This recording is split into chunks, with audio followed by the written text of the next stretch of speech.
cela fait un certain temps que j'ai pas fait de vidéo parce que je passe beaucoup de temps en ce moment à étudier les ICO. Et je me suis dit que ça pourrait être une bonne idée de vous présenter les ICO et de vous expliquer pourquoi c'est peut-être le moment d'investir dans les ICO plutôt que d'investir uniquement dans les crypto-monnaies. La première raison, c'est tout simplement parce que le marché des crypto-monnaies aujourd'hui n'est pas très porteuse. Si vous regardez, vous verrez que les crypto-monnaies sont pas mal en train de baisser et on a un genre de phénomène de vague, c'est-à-dire que les différentes crypto-monnaies sont un petit peu comme des bouchons sur la mer et quand la vague monte, toutes les crypto-monnaies montent en même temps et lorsque la vague descend, toutes les crypto-monnaies baissent. Et la raison de la baisse, du moins, c'est parce que quand ça passe dans le rouge, vous avez deux comportements. Vous avez les personnes qui prennent peur et donc qui retirent leur argent. Donc c'est de l'argent qui sort du marché et qui n'est pas investi dans les autres crypto-monnaies. Et vous avez également des personnes qui voient cette baisse comme étant une opportunité, qui en profitent pour acheter du Bitcoin ou de l'Ethereum pas cher. Mais ce sont donc des actions où ils se concentrent sur les crypto-monnaies qui peuvent être achetées directement avec des euros ou des dollars. Ils ne sont pas en train d'investir sur les autres crypto-monnaies parce que ces autres crypto-monnaies, on investit dessus en utilisant les crypto-monnaies pivots que sont le Bitcoin ou l'Ether. Donc, ils sont plutôt en train de se concentrer sur ce qui peut s'acheter et se vendre facilement. Donc, en ce moment, ce n'est pas vraiment le bon moment pour aller investir sur les crypto-monnaies. On peut le faire, bien sûr, mais il y a une autre opportunité qui sont les ICO. Alors, pour mémoire, l'ICO, ça veut dire Initial Coin Offering. C'est la création de nouvelles pièces pour une monnaie donnée. Et alors, je parle de pièces, mais on peut également parler de tokens en fonction de l'utilisation qu'on fait de ces éléments, donc les pièces ou les tokens. Mais c'est l'objet d'une autre vidéo éventuellement. Pourquoi est-ce que l'ICO est intéressante? L'ICO est vraiment intéressante pour une raison au moins, c'est que tous les habitants de la planète ne peuvent pas investir dans les ICO, et notamment les Américains. Les ressortissants américains n'ont pas le droit, leur gouvernement leur interdisent l'accès à la plupart des ICO, et ils ne peuvent vraiment pas investir parce que si vous vous êtes déjà inscrite ou inscrit sur une ICO, vous savez qu'il y a le KYC, Know Your Customer, c'est-à-dire qu'il faut que vous présentiez votre pièce d'identité et une attestation d'habitation. Et donc les Américains ne peuvent pas faire semblant de ne pas être Américains. En tout cas, c'est beaucoup plus compliqué pour eux d'investir dans une ICO. Or, il y a des très bons projets. Et donc, vous avez des Américains qui, ne pouvant pas investir lors de la création de ces pièces, eh bien, ils attendent que ces pièces rentrent sur le marché, parce que pour acheter sur le marché, il n'y a pas de contrôle. Et donc, les Américains sont là quand les pièces arrivent sur le marché, et quand vous avez des acheteurs, forcément, le prix monte. Donc, acheter de l'ICO, c'est déjà avoir une bonne chance de faire une plus-value sur l'argent que vous aurez dépensé pour acheter ces monnaies. Mais il faut bien choisir son ICO. Il y a beaucoup d'ICO, il y a une centaine d'ICO à peu près qui sortent tous les mois. Sur ces ICO, il y a des bonnes ICO, et puis il y en a vraiment des mauvaises. Globalement, probablement 99 de ces monnaies vont plus valoir grand chose dans les années qui viennent, mais il y en a quelques-unes qui vont vraiment décoller, donc il faut savoir les repérer. Et puis ensuite, si vous investissez sur une période relativement courte, 4 mois, 6 mois, vous avez quand même une bonne possibilité de multiplier par 10, de multiplier par 20 le prix de votre ICO.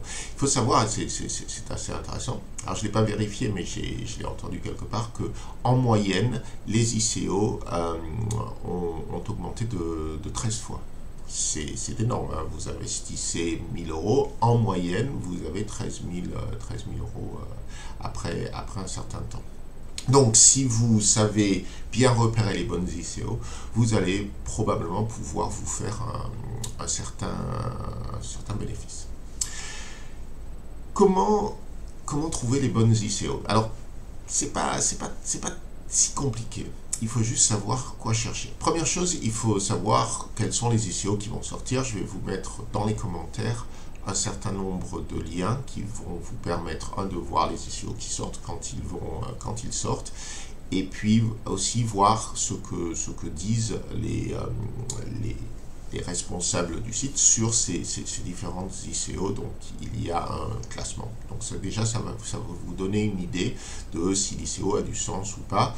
Si une ICO est bien classée, à faire attention, pas les sponsors, mais si les ICO sont bien classés, de prime abord, vous avez beaucoup de personnes qui vont avoir repéré cette ICO.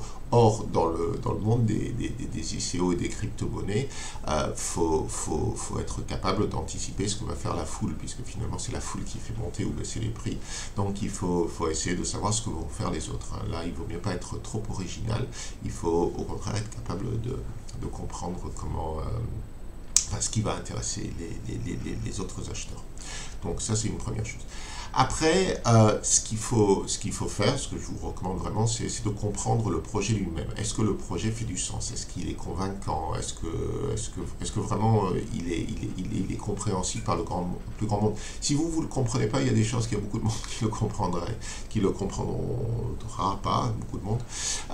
Et donc écartez-vous des projets déjà qui sont pas clairs. Autre chose, regardez l'équipe. Ça, c'est quelque chose d'absolument essentiel. Regardez si les personnes qui s'occupent de cette ICO vous paraissent avoir les compétences nécessaires pour le projet qu'ils lancent. Donc, regardez les différents LinkedIn, regardez un petit peu ce qu'ils ont fait. C'est toujours un petit peu perturbant parce qu'ils sont souvent très jeunes, et puis quand vous regardez leur parcours professionnel, vous avez 4 mois là, 3 mois là, 7 mois là. Enfin, c'est plus un parcours de stage qu'un parcours véritablement de poste. Mais en regardant, malgré tout, vous allez avoir confiance ou pas confiance. Donc, ayez pour le coup confiance en votre jugement, c'est important. Troisième élément qui est essentiel, c'est regarder quels sont les jalons qu'ils ont déjà réalisés et quels sont les jalons qu'ils envisagent. Donc, est-ce qu'ils ont un planning qui vous paraît pertinent? Est-ce qu'ils ont déjà réalisé des choses? Depuis combien de temps est-ce qu'ils sont là? Ça aussi, vous verrez, hein, il y a des choses vraiment étonnantes. Il y en a beaucoup qui sont là que depuis 3-4 mois. Ils arrivent avec un bout de papier qui est leur white paper, et ils arrivent parfois à lever 10 millions d'euros ou dollars. C'est assez fou, hein. En ce moment, si vous voulez faire de l'argent, monter une ICO, c'est vraiment étonnant. En tout cas, regardez donc ce qu'ils ont déjà fait, regardez ce qu'ils prévoient de faire, posez-vous la question, est-ce que ça a du sens ou pas? Et si vous avez donc fait tout ça et que vous trouvez un projet qui vous paraît vraiment pertinent et que votre objectif c'est de multiplier par 1000 votre mise, il y a encore une chose qu'il faut faire. Vous avez donc trouvé ce projet qui est génial, l'équipe vous paraît vraiment bien. Deuxième chose à faire donc, c'est regarder s'il y a d'autres projets qui font exactement la même chose. Vous allez voir que finalement, beaucoup de projets se ressemblent parmi les ICO.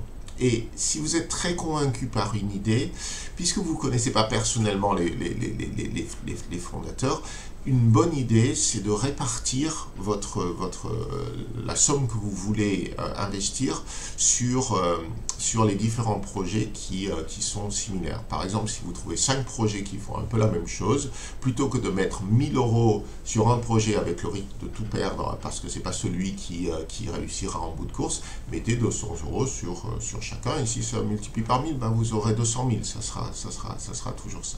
Donc, si votre investissement, c'est long terme, passez beaucoup de temps à étudier le projet, les équipes, les jalons, et puis regardez ce qu'il y a comme autre projet qui propose la même chose. Maintenant, si votre objectif, c'est plus de multiplier votre capital par 5, par 10, par 20, il y a un autre élément qui est absolument essentiel qu'il faut regarder, c'est est-ce que l'équipe qui s'occupe de l'ICO sont des bons communicants. Et vous verrez donc un critère hype sur certains sites qui indique que le projet est très apprécié, très regardé. Et donc ça vous donne une indication de leur capacité à communiquer. Une autre bonne capacité, plutôt un autre bon critère, c'est de regarder les communautés. Moi, je regarde beaucoup Telegram. Je vais sur leur forum sous Telegram et je regarde combien ils ont d'abonnés. S'ils ont 1000 abonnés, c'est pas la même chose que s'ils en ont 20 000 ou 40 000. Et si ce sont des bons communicants, ce qu'il faut comprendre, c'est que lorsqu'ils vendent comme ça des pièces, ils en gardent à peu près 20 ou 30% pour eux. Donc, leur objectif, c'est pas uniquement de vendre des pièces, de recevoir une somme et d'investir sur leur projet, c'est également de donner de la valeur aux pièces qui sont en circulation, puisque si ces pièces-là montent en valeur, ben, ils vont s'enrichir, ils vont avoir plus d'argent. Donc, si ce sont des bons communicants avant l'ICO, ce seront probablement des bons communicants après l'ICO. Or, chaque fois qu'il y a une communication qui est positive pour une pièce, hop, ça a comme tendance de faire monter le cours de la pièce. Donc, si votre objectif, c'est d'investir sur quelques mois, vraiment, soyez très très attentifs à la capacité de communiquer de l'équipe. Voilà, c'était les quelques éléments que je voulais partager avec vous. Je vous souhaite une excellente journée. À bientôt. Au revoir.